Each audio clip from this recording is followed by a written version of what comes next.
So this other thing that I want to talk about real quick before we dive in and just check out the links and everything that's on the page at towardanarchy.com. So I own a comic book shop. You know that the comic book shop is Amazing Fantasies here in Topeka, Kansas.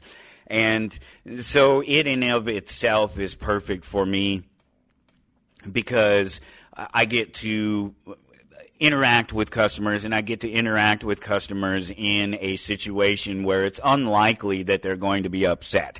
It's unlikely that there's going to be anger or frustration involved in my dealings with the people who come into the store. But we're not immune to it. We still get people every once in a while. I think in 6 years I've told 2 people not to come back. You just don't need to be back in here. We don't need your nonsense. It's not necessary. And that's not counting the couple that I've had to chase down in the parking lot and hold at gunpoint and take my product back from them. I'm not joking. So it's a business, but it's not a high-stress situation. The people that come in here are generally in a good mood. They generally are here because they want to be entertained and be happy with the things that they're spending their money on. The reason why they're here to spend money, they're here because they want to be. They're not here because they have to be. I'm not an insurance company. I'm not the government. I'm not groceries. I'm not the things you have to have. I'm the things you want to have. I'm those things that you need to have. You need to have. Baby, you got to have yourself one of those. Yeah, and so it's really generally a low-stress situation, and I don't have to deal with too many Karens, but it does happen, and it's a wild thing when it does happen because it's all usually very sudden, and it's all in a misunderstanding on their part. It always is. It's never that I don't understand what it is that my product is. It's a failure of the customer to communicate or my ability to understand in their communication, which you can look at it either way. Both would be true at any given time.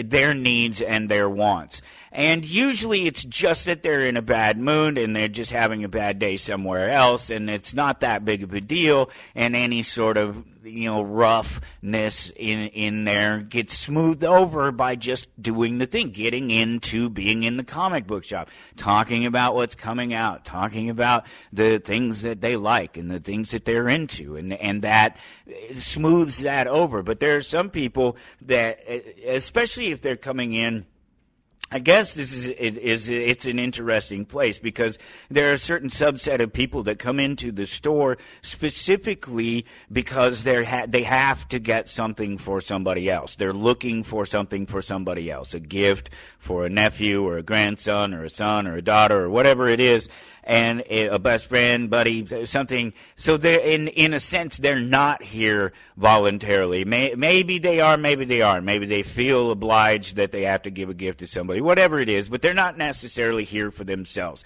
They're here for somebody else, and so that's a bit frustrating for them, especially if they're not into the things that are in a shop, and they don't know what to expect, and they don't know what to look for. It can be something as simple as very clearly marked new product where I understand new product across the board. I know where I know where to look for prices on new product, particularly periodicals and games, things like that, because I've collected and participated with them all these years.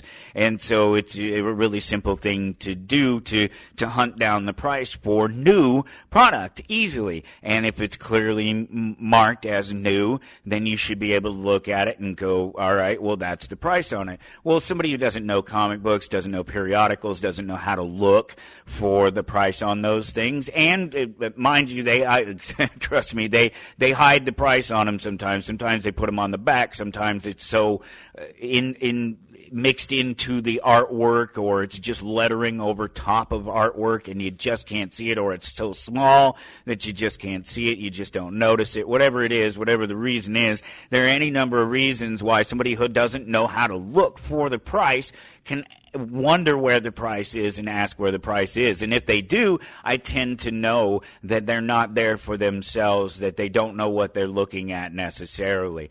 And then a little bit more of an investigation into that, and you figure out what it is, why they're in the store. They're looking for a gift for somebody else, and you help them out. But sometimes when you get into it and you find out this information, you find out that they're getting gifts for children. And that's often the case. And we shift into a different mode when we are talking to somebody that doesn't know what they're doing in a place they've never been before, buying products for people they don't know, buying product they don't know for people they know, but they don't know how the person's going to handle it. They don't know. They just don't know. There's so many unknowns, and it makes it all very frustrating for them. And they can immediately go to some bad places, and it happens. And it happened here the other day, and it wasn't to me, so nobody can hold this against me. It wasn't to me. It was with my business partner, and he's actually better with the customers than I am. He remembers their names and faces so much easier than I do, and he remembers them and what they're into. It takes me a while to do that, and he seems to get it like that, and he's very helpful, and he's always quick to ask somebody if they need some help. I wait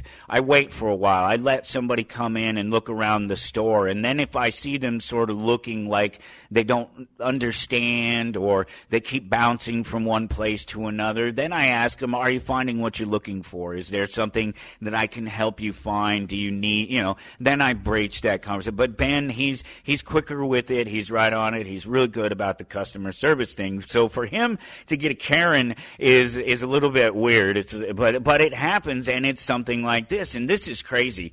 So this particular Karen isn't the one who had the problem. This Karen comes in with somebody else, comes in on her own with somebody else, other people that are shopping here, and she comes up to the counter and she buys her stuff and she gets her things, and then she brings up to Ben, and mind you that when I say Karen, I'm not talking about one of these, that sort of thing, but it's still very much a Karen action what's happening here. Just to use the popular vernacular, I could just call her a bitch, somebody who is completely out of line. So this is a person that it didn't happen to, nothing happened to, and that's the worst of the Karens, right? When they're white knighting for somebody else, or they're trying to make a statement or a claim for somebody else. Well, she comes up there and she says, well, my friend was in here the other day, and she was asking about comics for someone, and she got the impression that you were showing her cheap stuff because you thought she was a poor black person. I'm stopping to let it all sink in. We're white guys in Kansas, the place where that whole segregation thing sort of came to a head. It's very much an integrated city and peoples, and so it's a pretty big accusation. I mean, in and of itself, it's a big accusation. It's the kind of thing that can hurt somebody just making the accusation. And for it to be third party like this coming at us, this means that there's already this problem where something exists. And she tells us that this problem is that her friend came in here and she felt like that that Ben was purposely directing her toward a cheaper product because he thought that she was a poor black person. That's an insane claim. It's an insane claim to make to somebody else and not the person that you're claiming it about, and to have it come back around third party. You understand why I'm using the phrase Karen, why I'm going with this particular line of thought when it comes to this individual and how this whole situation is. It's all a bit just okay. We don't need this sort of thing happening, and so I wanted to set the record straight, and Ben did with this person the other day. He explained it to her, whether she understood it and took away the important points of it all, and actually got it and understood that there is a reason. It's this, and it's what I started to say a minute ago. When we shift, we shift into a different mindset. If a collector comes in the door, I know that his money is set to buy collectibles, and that he's going to buy the collectibles that he wants if I have them, and he's going to spend the money that he's going to spend whatever money it takes to get that line of collectibles. If it's high-end stuff, if it's things that cost hundreds or thousands of dollars, then I don't have to question that necessarily. I understand it. It's there. The person is telling me that they're looking for their collectibles. They're telling me the Wolverine's their favorite character. They want a 180. They want a 181. They want these things that are associated with Wolverine. And if you want a 180 or a 181 or a 182, Incredible Hulk from 1974, and if you want those 3 books, they're going to cost you. I think the pair in any decent condition probably run you $3-4 grand, something like that. Really, really decent condition. You get poor condition ones for considerably less. I mean, even realistically in the hundreds of dollars. But to get a higher end one, you're going to come up with a few $1,000s. It's not hard to talk to that person. That person's going to spend their money. They're doing what they do. They have the money that they have. I don't have to question about it. They're making their decision for themselves. But when the person that comes in the door has never been in a comic book shop before, is shopping for somebody else, doesn't know anything about periodicals, is buying for a kid, that's where I shift. Up until that point, when they say they're buying, until they say they're buying for a child, I'm still in that same mindset. All right, this is a person who's buying something for somebody. They're potentially a collector. It's all about their dollars. Whatever they have to spend, they're going to spend it because they feel that person is worth it, and that's that. I don't have to worry about one more thing. Giving collectibles, high-end, expensive things to children who are going to destroy them when I have suitable collectible things, especially if you're talking about comic books that you want to get them into, but even the toys, everything else, the cards, everything in here. There's a lower end side, a value end side where you can give the thing to people who don't care about the collectability or the value of it. They want to play with it. They want to enjoy it. It doesn't matter. Those things don't matter. They never matter. And what matters then at that point is do you want to spend $50 or $100 on something that somebody's going to destroy, or would you rather get them equivalently the same thing that costs $2? I have a whole bunch you can buy a lot of comic books for $50 at $2 a piece, like 25 of them or something, if the math is anywhere even close. And that's if I'm, not even feeling it and giving you a deal, which I generally would when you're buying some number of back issues like that. The $2 back issues, you buy 25 of them, instead of me charging you $50, it might be 40 instead. I'm there. I'm hooking you up with the discount. So it's not, it was just the most crazy thing to have happen in a while in the store. And we have had some crazy things. I did just mention the whole thing about chasing somebody down in the parking lot. It happens. And unfortunately it happens. But the thing about that is that they don't have to happen very often, especially the sort of chasing people down in the parking lot. Word about that kind of thing gets around, and the troublesome people don't come around. Also, just in case you're wondering, we don't have a ton of sealed Pokemon, so do not drive a truck through our walls trying to get the Pokemon, okay? We're just a happy little comic book shop that has a handful of loose cards and things, not a great deal of value in the Pokemon, maybe a little more value in the Magic, and especially just because there's so much of it, we have tens of thousands of commons and uncommons, and I think close to 10,000 rares, and that's in the store. But that doesn't mean value. That it's not like the Pokemon gambling. I said that for a reason, because it's a literal thing that's happening to the people driving a truck into a store or a storage locker where they know some of this stuff is at these. It's Pokemon in particular that people have been doing it over It's a really wild market out there. Okay, that was all I had to say about the whole Amazing Fantasies. People, Karens coming knocking on our doors. If you're ever into Topeka, Kansas, come visit us in the store and see for yourself. We're great people. We're wonderful people. We're all about making a deal. We're all about making people happy and seeing the smiles on their faces and helping people read. Excuse me, drink. It just happened again.